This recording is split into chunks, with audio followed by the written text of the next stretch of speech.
and they will remember you and they'll want to help you when it's time. So the big question is, what are top agents doing to absolutely crush it in real estate, grow their teams and add more transactions year over year while so many struggle? To get the answers, we interview top real estate agents to learn their secrets to success. Listen, we believe every agent should make a minimum of $100,000 per year, and we're on a mission to make this happen.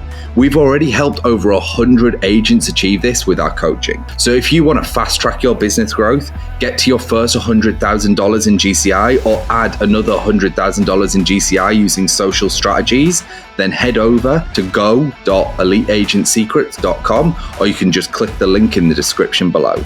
Also, just make sure to follow us, hit that subscribe button, and if you get any value from this at all, please tell a friend and leave us a review. My name is Andrew Dunn. And my name is Peter Michael. Welcome to Elite Agent Secrets. Your second topic, which is the relationship real estate business. So obviously I'm not that familiar with the Brian Buffini model. Like, we're a relationship business too. I think we've just learned by doing it. And, I think I know how to treat people. So it's like, there's a lot going on there. And people overestimate that. It's like a lot of people in real estate don't know how to treat people. So walk us through, again, the relationship real estate business as you see it, and what some of the things you do and execute against to really build that sphere and those clients and, client success and happiness. Sure. So I do a lot of workshops and presentations and classes for realtors. And, one of the things I tell them is most successful agents build their business in one of two arenas. One, you're cold calling, you're chasing leads, and a lot of people are great at that. They're comfortable with it. They really excel. The other success path, I would say, is the relationship model. And that's where you love on your clients. You love all over them, your clients, your vendors, your sphere, so that you're always front of mind for them, and they're very loyal to you. And because you help them and you do things for them, they want to do that for you. So every month, we take January off. We do nothing in January, but every month we're dropping off a gift. We're having an event. We're having a contest of some kind, or we're giving back in some way. So I have a quick question for you when it comes to like events, gifts, and stuff like that. Obviously, you're a little bit more established in the business.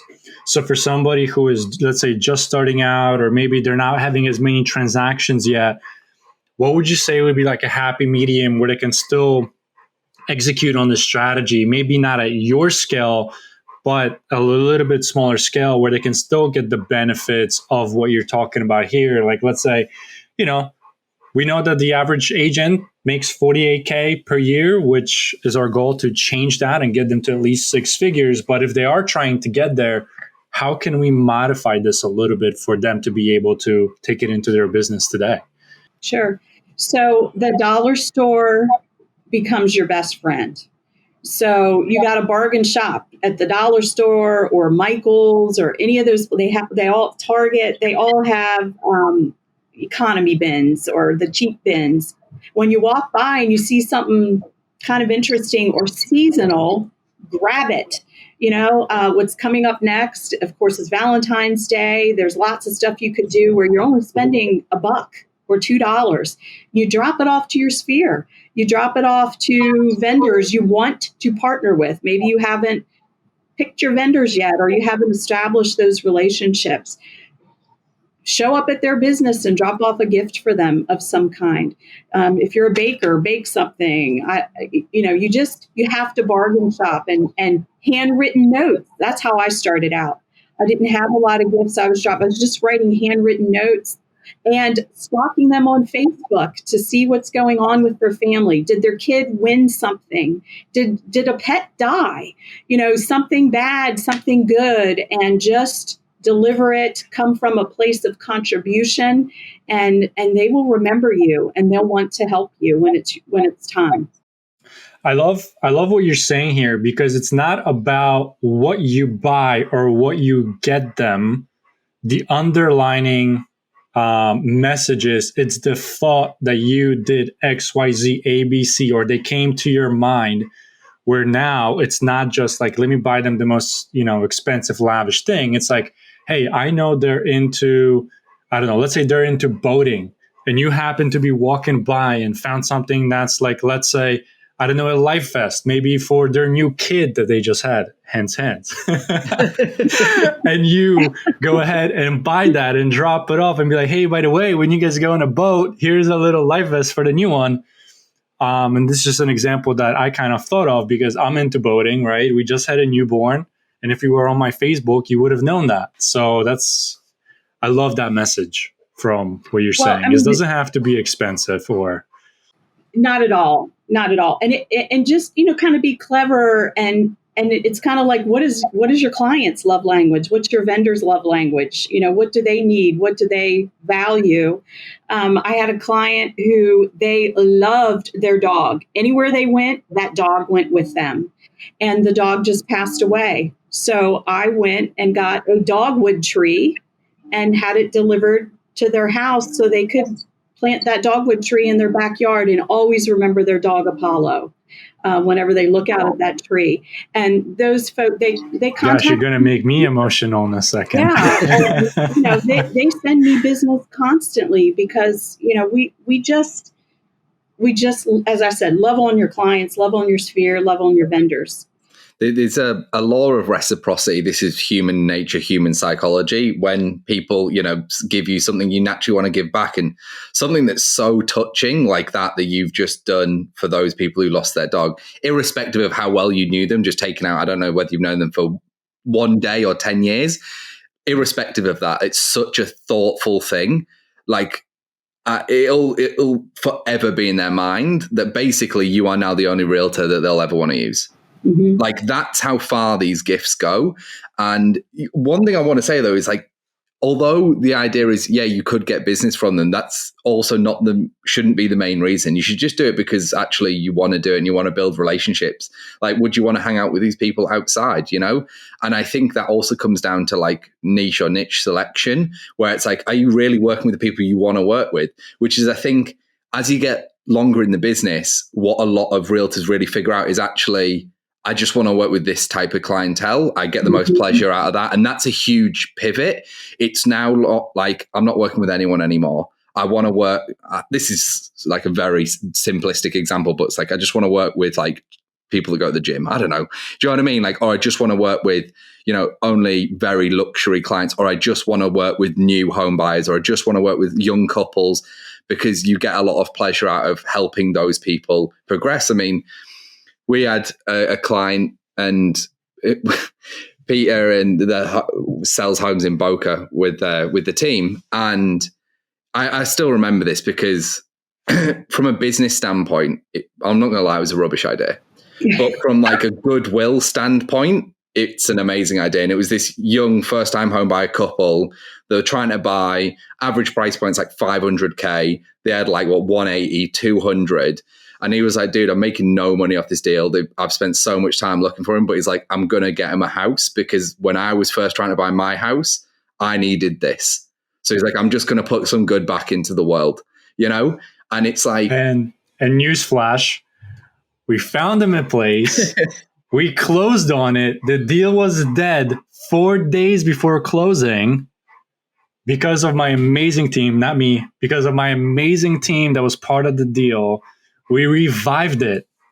We got them to the finish line. And then we also got donations of quite a bit of money and furniture because these kids had pretty much nothing.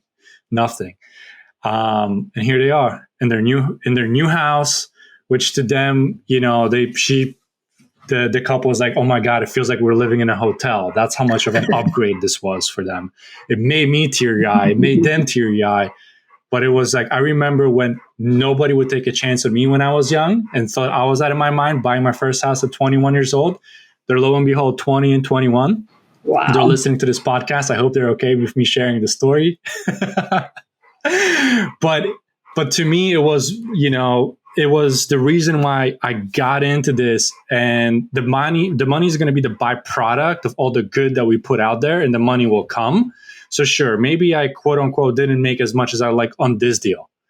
who fucking cares? We've helped them, my team and I, we've helped them change their life, got them a fresh start, got them moving in the right direction. And that's all that matters. So figured I'd share that because I really didn't update you on that. Yeah. That's It's those deals, right, that turn into 5 more down the line over the next 10 years. They're going to want to come back and work with us. Hey, I want to buy another house with you. Like, this is amazing. Hey, my friends want to buy a house. Hey, I know this person's looking to buy or sell. Like, these are where these relationships, this is how it's built. And this is how you build long-term consistent income. One of the things we harp on about, and I have to say this every episode, it's like, if you're in real estate and you're going to take it seriously, this is like a 10-year plus game. And you can make a lot of money here, like an extortionate amount of money, completely legally. Completely legally. But it's not a 1 year or 2 year gig. Like, don't get me wrong. You can make 100 grand in your first year. We've done it. In fact, we did 100 grand in 4 months, right? Like 100 grand, 100 days, baby. We did 100 grand in 100 days, right? In commission. Totally possible, but it's not the point.